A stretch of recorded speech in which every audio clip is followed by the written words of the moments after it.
ప్రియమైన వెలిగింపు శ్రోతలకు యేసు ప్రభు నామంలో శుభాలు తెలియజేసుకుంటా ఉన్నాను. ప్రార్థన చేసుకొని ఈ నూతన సంవత్సరం మొదటి సోమవారంలో మనం ప్రవేశిద్దాం. ప్రేమ నమ్మకం కలిగిన మా ప్రియ పరలోకపు తండ్రి, మీ ఘనమైన శ్రేష్టమైన అత్యున్నతమైన నామానికి వేలాది స్తుతులు స్తోత్రాలు చెల్లిస్తా ఉన్నాను ప్రభు.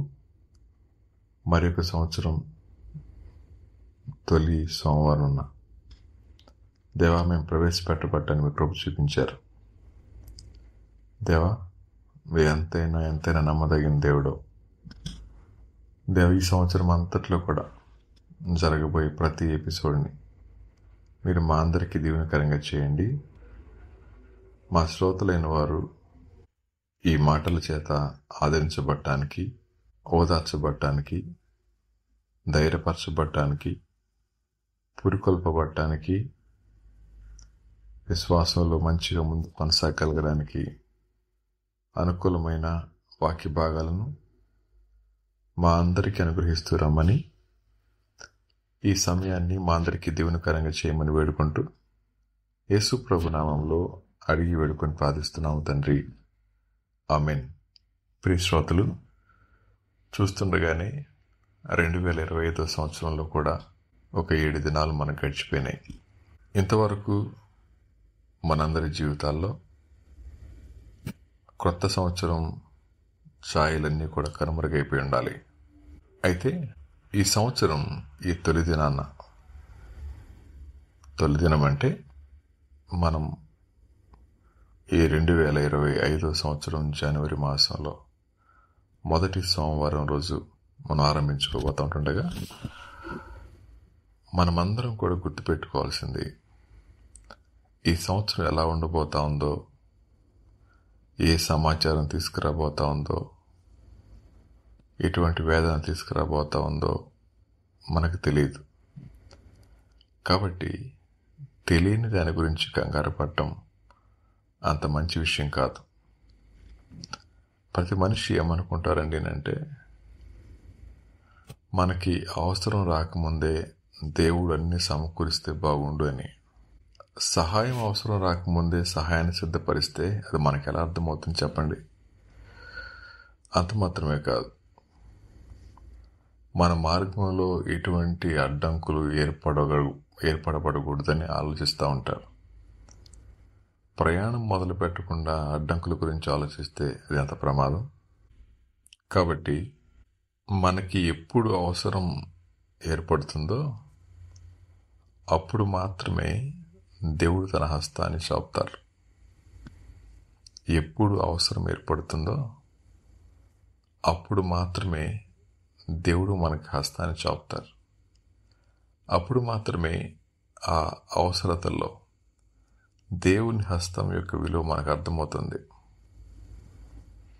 కాబట్టి ఒక ఆయన ఇలా అన్నారు, భవిష్యత్తులో తమకు వస్తాయనుకున్న కష్టాల గురించి ఇప్పటి నుంచి ఆందోళన పడితే కళ్ళ ముందున్న ఈ జీవితాన్ని సంతోషంగా అనుభవించలేమని. కాబట్టి మా శ్రోతలైన వారు భవిష్యత్తును గురించి, కష్టాల గురించి ఇప్పటి నుంచి కంగారు పడి ఆందోళన పడటం అంత శ్రేయస్కరమైనది కాదు. ఉదాహరణకి ఇలా అంటాను, చాలామంది తల్లిదండ్రులు వారి పిల్లల భవిష్యత్తు కోసం ఆందోళన పడుతుంటారు. వాళ్ళకి పెళ్లి వయసు రాకముందే పెళ్లి చేయకపోతే ఎలా అని, చదువు పూర్తి కాకముందే ఉద్యోగాలు రాకపోతే ఎలా అని, పెళ్ళైన తొలి దినాన్నే పిల్లలు పుట్టకపోతే ఎలా అని, పిల్లలు పుట్టిన తొలి దినాన్నే వీళ్ళు ప్రయోజకులు అవుతారా లేదా అనే విషయాన్ని ఇలా ఆలోచిస్తూ కోరి శ్రమలను కొని తెచ్చుకుంటుంటారు. కాబట్టి మనందరం గుర్తుపెట్టుకోవాల్సిన మొదటి విషయం, మనందరి జీవితాల్లో ముందుగానే వస్తాయనుకున్న కష్టాల గురించి కానీ, ఇబ్బందుల గురించి కానీ కలవరపడకూడదు అని. అందుకని గత వారం మనం విన్నాం, మన రేపటిలో ఈ దినాన్నే ఉన్న దేవునితో మనం సంబంధం పెట్టుకోగలిగితే రేపటి గురించిన భయాలు మన అంతరంగాన్ని అలముకోలేవు. కాబట్టి దేవుడు ఏ విధంగా తన బిడ్డలకు సహాయం చేస్తారు, ఏ విధంగా వారి జీవితాల్లో పట్టించుకుంటాడు, ఎలా తన బిడ్డలైన వారిని సంతోషంగా ఉంచడానికి దేవుడు సాయపడతాడు అనే విషయాన్ని ఇది నన్ను కొద్దిసేపు ఆలోచించేద్దాం. అయితే ఈ విషయాన్ని అర్థవంతంగా మనం ఆలోచించినప్పుడు మన జీవితాల్లో చాలా విషయాలు సర్దుకుపోతాయి. ఈ దినాన్న ఈ మాటలు వింటా ఉన్న మా ప్రియ శ్రోతల్లో ఎవరైనా ఈరోజు బాగానే ఉంది, కానీ ఈరోజు సమస్య మాది కాదండి, రాబోయే దినాల్లో మా జీవితం ఎలా ఉండబోతా ఉందో, మా అప్పులు ఎలా తీరుతాయో, మా అనారోగ్యం ఎలా బాగుపడుతుందో, మా పిల్లల భవిష్యత్తు ఏంటో, ఇలా రకరకాల సమస్యలతో బాధపడతా ఉంటే దేవుడు మనతో మాట్లాడే మాట 10 సంవత్సరాల తర్వాత అవసరం వస్తుందని ఈరోజు మనకి సమకూర్చి పెట్టాడు. కానీ సమయం వచ్చినప్పుడు ఆలస్యం చేయడు. కాబట్టి మనల్ని కంటికి రెప్పలా చూసే దేవునికి సంతోషంగా అప్పగించుకోగలిగిన దినాన్న మన జీవితాల్లో నిజమైన ఆనందాన్ని పొందగలుగుతాం. అయితే ఒక హెచ్చరిక, దేవుడు అవసరం వచ్చినప్పుడు కానీ సమస్య వచ్చినప్పుడు కానీ ఆలోచించరు, తత్క్షణమే మనకు తన చేయి అందించడానికి ఇష్టపడతారు. కానీ మనిషి దేవుని యొక్క హస్తాన్ని తీసుకోవడానికి ఇష్టపడినప్పుడు తన స్వప్రయత్నం చేత, తనకున్న జ్ఞానం చేత ఆ సమస్య నుంచి బయటికి రావాలని తాపత్రయపడుతూ విస్తారమైన నష్టాన్ని కొని తెచ్చుకుంటారు. అలాంటి ఒక చిన్న కుటుంబాన్ని గురించి ఈరోజు మనం విన్నాం. ఆ కుటుంబం దైవభక్తి కలిగిన కుటుంబమే. భర్త మంచి ప్రార్థనా పరుడు, అన్యోన్య దాంపత్య జీవితం అనుకోండి. భార్య అంతంత మాత్రం భక్తి. చూస్తుండగానే 2 పిల్లలు పుట్టేశారు. అలా నెమ్మదిగా ఆస్తుల్లో ఎదుగుతా ఉన్నారు. సంపద పెరిగింది, సమాజంలో పేరు ప్రతిష్టలు వచ్చినాయి. ఇంకా మనకేం కొదవ అనుకున్నట్లుగా అందరితో మనం కూడా అనుకున్న విధంగా జీవిస్తూ ఉన్నారు. అలా అనుకుని ఆ వ్యక్తి ఏం చెడ్డాడేం కాదు, ఎంత మంచాడండి అంటే తన పిల్లలు తప్పు చేసి నష్టపోతా ఉన్నా, తన భార్య మాట వినకుండా తిరుగుబాటు చేస్తా ఉన్నా, అది చేస్తే చస్తారు అన్న విషయం తెలిసిన తెగించి వారిని దారిలో పెట్టలేనంత మంచోడు. విచిత్రంగా ఉంది కదూ. ఈ మాట వింటున్న చాలా మంది శ్రోతలకి వారి పిల్లలంటే అపారమైన ప్రేమ, భర్త అంటే అపారమైన ప్రేమ, భార్య అంటే అనలేని ప్రేమ ఉంటుంది.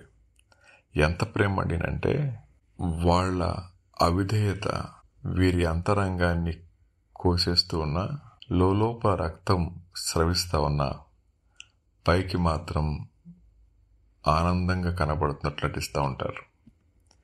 ఇది నన్ను ఎవరైతే తమ కుటుంబాల్లో మాట విని పిల్లని కలిగి ఉన్నారో, లోబడని భార్య, ప్రేమించిన భర్త లాంటి వారు ఉన్నారు. ఇలా ఉంటున్నప్పటికీ పైకి నవ్వుతూ సమాజం కోసం అలా జీవితాన్ని ఇడ్చుకుంటూ వెళ్ళిపోతా ఉన్నారు.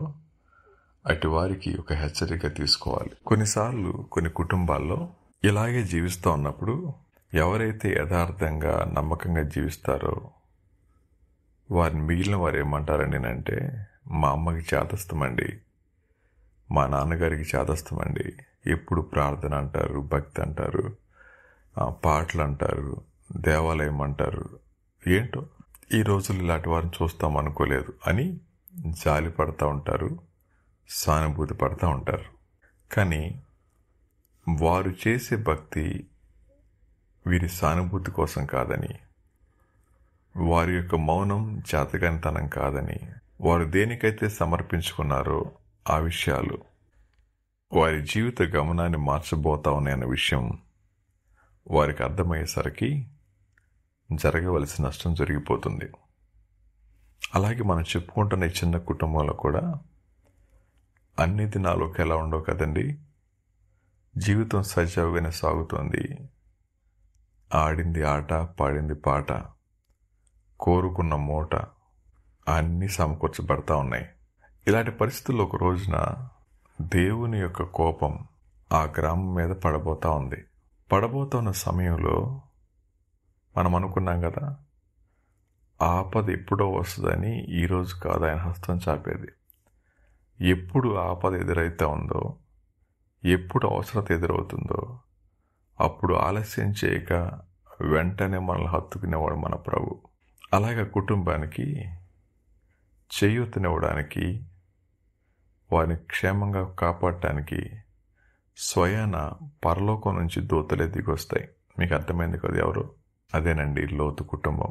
అతను నీతిమంతుడే, కానీ నెమ్మదిగా ఆకర్షణలకు లోనై అన్నీ సంపాదించుకున్నాడు, అవసరమైన వాటిని కోల్పోయాడు. ఇది నాన్న చాలా కుటుంబాల్లో అన్నీ ఉంటాయి. అత్యవసరమైన పిల్లలు దేవునికి దూరంగా, అత్యంత విలువైన వారు నరకానికి సమీపంగా జీవిస్తున్నారు చాలా కుటుంబాల్లో. ప్రియ శ్రోతలు, ఈ మాటలు వింటా ఉన్న మిమ్మల్ని ప్రశ్న అడగాలనిపిస్తూ ఉంది.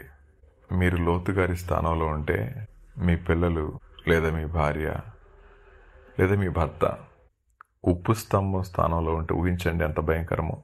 అలాంటి పరిస్థితుల మధ్య మన జీవితాల్లో తెలుసుకోవాల్సిన విషయం ఈరోజు ఆలోచించబోతా ఉన్నాం. ఆ రోజున సమస్య వచ్చింది. అది చిన్నపాటి సమస్య ఏం కాదు. ఆకాశం నుంచి అగ్నిగంధకాలు కురిగిపోతా ఉన్నాయి. ఆ పరిస్థితుల్లో దేవుడే వారిని కాపాడటానికి, వారిని సంరక్షించడానికి పూనుకున్నప్పుడు వారు దేవుని యొక్క హెచ్చరిక పట్టించుకోక దేవుని యొక్క క్షేమ సమాచారాన్ని త్రోసివేశారు. ఆదికాండం 19వ అధ్యాయం 16వ వచనం చదువుకుందాం. ఆదికాండం 19వ అధ్యాయం 16, 17 వచనాలు చదువుకొని ఆ తదుపరి మనం 26వ వచనం కూడా చదువుకుందాం. 16, 17 అండ్ 26 ఈ 3 వచనాలని ఇలా చూద్దాం. అతడు తడువు చేసెను. అప్పుడు అతని మీద యెహోవా కనికరపడుట వలన ఆ మనుష్యులు అతని చేతిని, అతని భార్య చేతిని, అతని 2 కుమార్తెల చేతులను పట్టుకొని వెలుపలికి తీసుకొని వచ్చి ఆ ఊరి బయట నుంచిరి. But he lingered. So the men seized him and his wife and his 2 daughters by the hand, the Lord being merciful to him. And they brought him out and set him outside the city. ఆ దూతలు వారిని వెలుపలికి తీసుకుని వచ్చిన తర్వాత, ఆయన నీ ప్రాణమును దక్కించుకున్నట్లు పారిపము, నీ వెనుక చూడకము, ఈ మైదానములో ఎక్కడనూ నిలువక నీవు నశించిపోకుండా ఆ పర్వతమునకు పారిపమ్మని చెప్పగా, and as they brought them out, one said, escape for your life, do not look back or stop anywhere in the valley. Escape to the hills, lest you be swept away. Lothu, Prabha అలా కాదు. And Lot said to them, oh no, my Lord. ఆ తర్వాత 26వ వచనం చదువుదాం. అయితే లోతు భార్య అతని వెనక నుండి తిరిగి చూచి ఉప్పు స్తంభమాయెను. But Lot's wife behind him looked back and she became a pillar of salt. ఈ మాట ఎంతో భయంకరమైంది.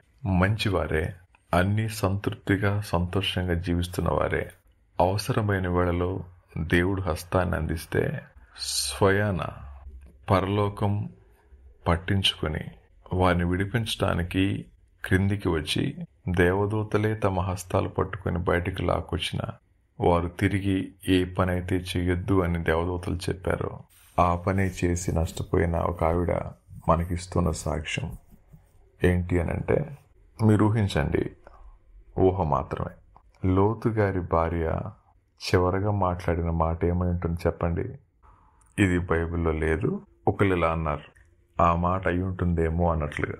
ఏమని ఉంటుందండి అని అంటే, మీ చాదస్తం కాకపోతే ఏంటి, ఆకాశం నుంచి గంధకం కురవడం ఏంటి, భూమి మీద మనుషులు కాలిపోవటం ఏంటి, మీ పిచ్చ కాకపోతే వాళ్ళెవరో చెప్పడం ఏంటి, మీరు నమ్మడం ఏంటి, భక్తి చేయాలి కానీ ఎంత మూర్ఖంగా చేయకూడదండి, ఇన్ని సంవత్సరాలు మీతో కాపురం చేశాను, నాకు తెలియదా భక్తి అంటే ఏంటో అందేమో.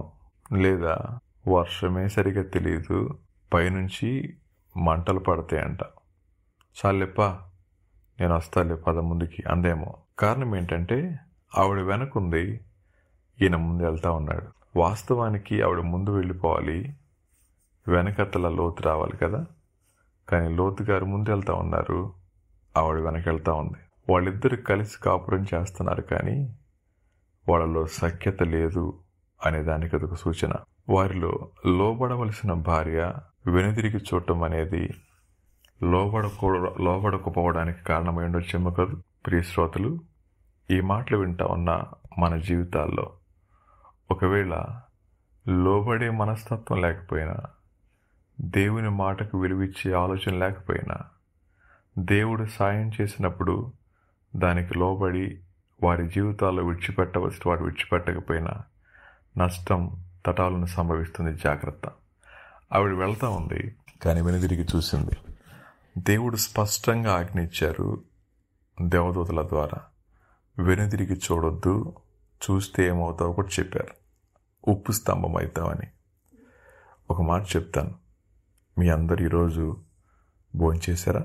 చేయకపోతే భోజనం దగ్గర కూర్చున్నప్పుడు ఒక చిన్న ఉప్పు కణిక, ఉప్పుని ఒక పించి తీసుకొని నాలుక మీద వేసుకోండి, అలాగే కాసేపు ఉంచండి. ఎంత అద్భుతంగా ఉంటుందో కాదు, వాంతి వచ్చినంత అసహ్యంగా ఉంటుంది. ఇది అలాంటి నిజం. ఎవరు ఇంకా యేసుక్రీస్తు ప్రభువుని అంగీకరించలేదో, ఎవరు ఇంకా పాపాన్ని ప్రేమిస్తూ ఉన్నారో, దేవుడు వద్దు అన్న విషయాల్ని చేస్తూ ఇలా జీవించడం మన వల్ల కాదండి, మరి అంత చాదస్తమైన మూఢమైన భక్తి చేయకూడదు అనే మాట పలుకుతూ దేవుడు ఏది వద్దన్నారో ఆ విషయంలో సంతోషిస్తున్నారండి అంటే మనం గుర్తుపెట్టుకోవాల్సింది దేవుణ్ణి మనం సీరియస్గా తీసుకోవడం లేదు అని. ఎవరైతే దేవుని యొక్క మాటను తీవ్రంగా పరిగణించరో వారు దేవుణ్ణి ప్రేమించని వారే.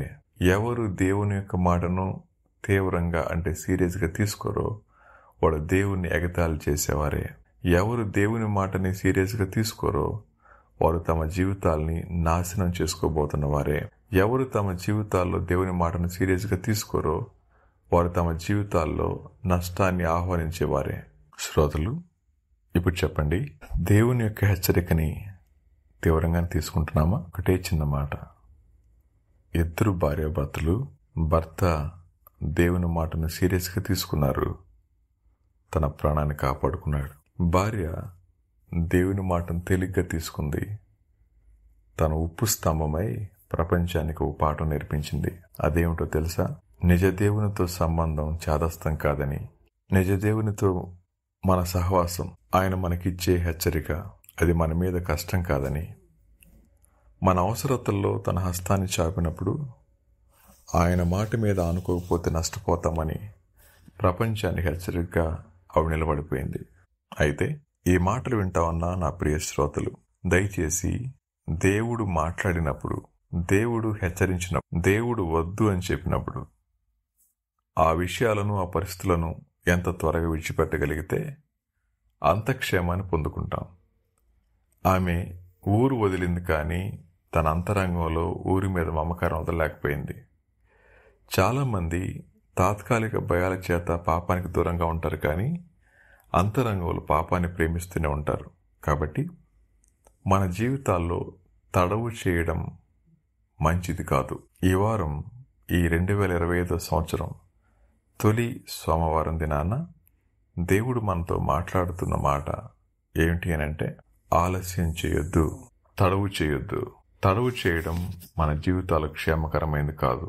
దేవుణ్ణి సీరియస్గా తీసుకోండి అనే మాట. దేవునిని తీవ్రంగా ఎంచండి, దేవుని మాటను తీవ్రంగా ఎంచండి, తేలిగ్గా తీసుకోవద్దు. ఏది దేవుడి మీతో మాట్లాడినా ఆ విషయాన్ని తీవ్రంగా పరిగణించి వెంటనే లోబట్టం దేవుణ్ణి ప్రేమించటం అనేది గుర్తుపెట్టుకోండి.